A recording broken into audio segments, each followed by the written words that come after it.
नमस्कार प्यारे बच्चों, कैसे हैं आप सब। आशा करता हूँ कि सब अच्छे होंगे। तो चलिए शुरू करते हैं।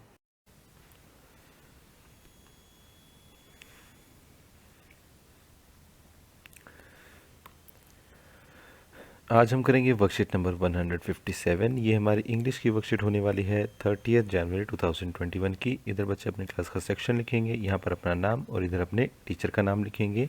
आज हम फिर से अपने इंग्लिश के टेक्स्ट बुक मैरीगोल्ड से यूनिट 10 मलू भालू से ये वर्कशीट करने जा रहे हैं। उससे पहले ये देख लेते हैं। डू यू नो यानी क्या आप जानते हैं, the 30th day of January is observed as martyrs day. यानी हर जनवरी का 30वां दिन क्या माना जाता है, मार्टियर्स डे। मार्टियर का क्या मतलब होता है, शहीद। तो जो लोग शहीद हो जाते हैं उनके लिए martyrs day. To pay homage to Mahatma Gandhi the father of our nation. Homage का मतलब क्या होता है, श्रद्धांजलि देना।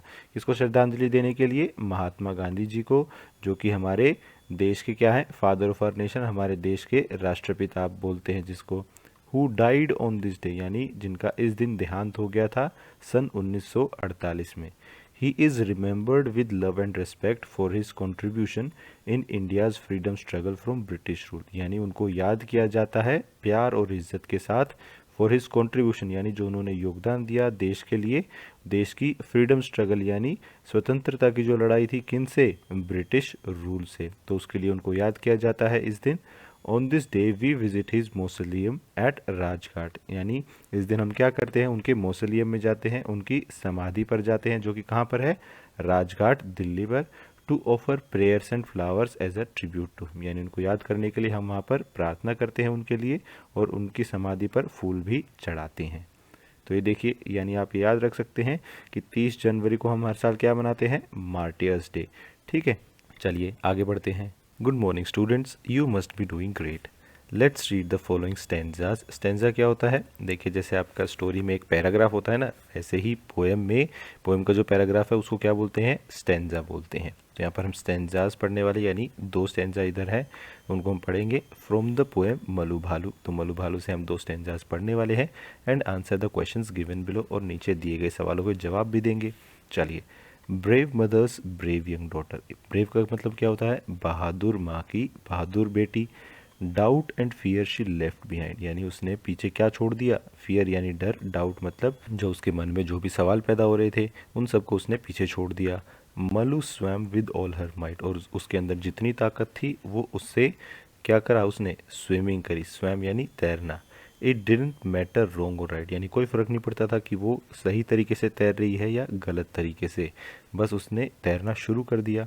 But swimming came so naturally, लेकिन स्विमिंग क्या हुआ, उसको नेचुरली यानी अपने आप ही आने लगी। Her mother knew this and all good see, यानी उसकी मम्मी को ये बात पहले से पता थी और आप उसको तैरता हुआ देखकर भी ये बात बता सकते थे कि उसको स्विमिंग आती है। फियरलेस वॉज मलू, यानी मलू कैसी थी, फियरलेस थी, यानी उसको डर नहीं लगता था। दिस शी न्यू, ये वो जानती थी। Not just brave but special too, कि वो सिर्फ बहादुर ही नहीं, एक स्पेशल भी थी। चलिए अब नीचे दिए गए सवालों के हम जवाब देख लेते हैं। ए पार्ट में पूछा गया है व्हाट वाज मलू भालू लर्निंग टू डू, यानी मलू भालू क्या करने का सीख रही थी, तो वो तैरने के लिए सीख रही थी। तो इसका आंसर में आप लिखेंगे, ए पार्ट में लिखेंगे मलू भालू वाज लर्निंग टू स्विम, यानी वो तैरना सीख रही थी। चलिए बी पार्ट में देखते हैं, बी पार्ट में क्या लिखा है। रीड द पोएम, यानी इस पोएम को पढ़िए मलू भालू को from your text book. Find and write down 4 qualities या एडजेक्टिव्स ऑफ मलू भालू डिस्क्राइब्ड इन द पोएम। यानी इस पोएम में मलू भालू के बारे में 4 क्वालिटीज़ उसकी बतानी है, 4 उसके लिए एडजेक्टिव जो इस्तेमाल किए गए हैं वो हमें बताने हैं। ठीक है, उसके लिए आप ये पोएम पढ़ सकते हैं, लेकिन 4 तो हमें यहाँ पर पहले ही दे रखे हैं। देखिए मैं आपको दिखाता हूँ। सबसे पहले ब्रेव बोला गया, उसको बहादुर बोला गया है, और क्या है, उसको यंग बोला गया है। ठीक है, यंग का मतलब क्या होता है कि आप जवान जो होते हैं। ठीक है, तो ये भी एक एडजेक्टिव है। और क्या है, और ये देखिए स्पेशल। ठीक है, वो अपने जैसी एक थी। और यहाँ पर बोला गया है फियरलेस। तो ये 4 एडजेक्टिव तो इन्हीं 2 स्टैंजा में दे रखे हैं। बाकी आप इस पोएम को पढ़ के भी बाकी और इनके अलावा भी निकाल सकते हैं। तो फिलहाल यही अपने आंसर में लिख सकते हैं। ये देखिए, तो बी पार्ट के आंसर में आप लिखेंगे ब्रेव, यंग, फियरलेस और स्पेशल, जैसा कि अभी हमने देखा। चलिए अगले पर चलते हैं। सी पार्ट में वो पूछ रहा है we all have good qualities, share some of yours with अस।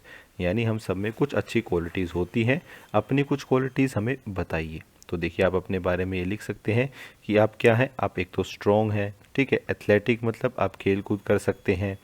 फिर क्या है, पंक्चुअल, पंक्चुअल यानी आप सारे काम टाइम से करते हैं। और क्या हो सकता है, ओबीडियंट हो सकता है। ओबीडियंट देखिए पुरानी वर्कशीट में भी आया था।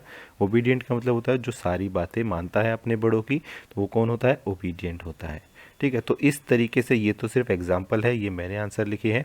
आप अपने हिसाब से कोई अगर आपकी और क्वालिटीज़ है वो भी आप लिख सकते हैं।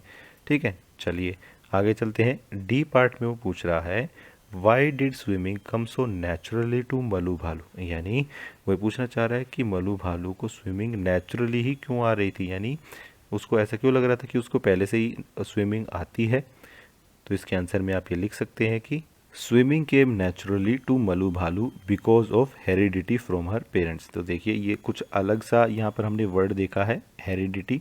ठीक है, जब आप बड़ी क्लासेस में हो जाएंगे तब आप इसको और अच्छे से पढ़ेंगे। इसका मतलब यहाँ पर ये लिखा हुआ है कि स्विमिंग उसको नेचुरली इससे आती थी, यानी जन्म से ही उसको स्विमिंग आती थी। क्यों, उसके माता पिता की वजह से, उसके पेरेंट्स की वजह से, क्योंकि उसके पेरेंट्स को भी स्विमिंग आती थी।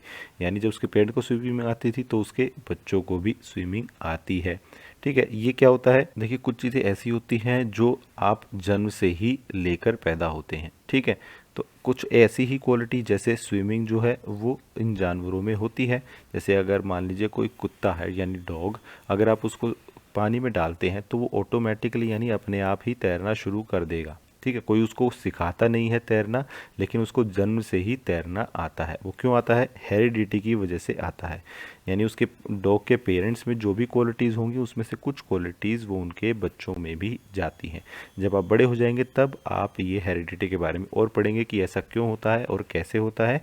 ठीक है, फिलहाल आप ये आंसर लिख सकते हैं, swimming came naturally to Malu भालू because of heredity from her parents, यानी आप उसके माँ बाप की वजह से उसको जन्म से ही स्विमिंग आती है।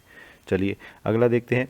अगले क्वेश्चन में वो पूछ रहा है there are many things which come naturally to us as human, यानी देखिए जैसे मलू भालू को जन्म से ही उसको तैरना आता था, ऐसी बहुत सारी चीज़ें होती है जो हम इंसानों को भी जन्म से अपने आप ही आती हैं, किसी को सिखाने की ज़रूरत नहीं पड़ती। Can you make a list of such things, यानी क्या आप ऐसी चीज़ों की कोई लिस्ट बना सकते हैं। One has been done for you, जैसे एक उन्हें करके दिखा रखा, जैसे वॉकिंग है। ठीक है, वॉकिंग हमें कोई सिखाता नहीं है, हम दूसरों को देखकर अपने आप ही चलना सीख जाते हैं। ठीक है, तो ये हम जन्म से ही इस लायक होते हैं कि हम चलना सीख जाएं।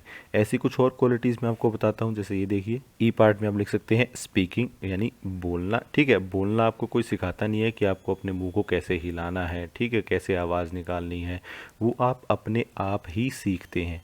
ठीक है, दूसरों को देख देख कर आप अपने आप ही बोलना सीख जाते हैं कि कोई आपको जो आपकी मातृभाषा है, ठीक है, जैसे ज़्यादातर लोगों की जो ये वीडियो देख रहे हैं उनकी मातृभाषा हिंदी होगी, तो आप जन्म से ही हिंदी बोलना सीख जाते हैं जब आप छोटे होते हैं।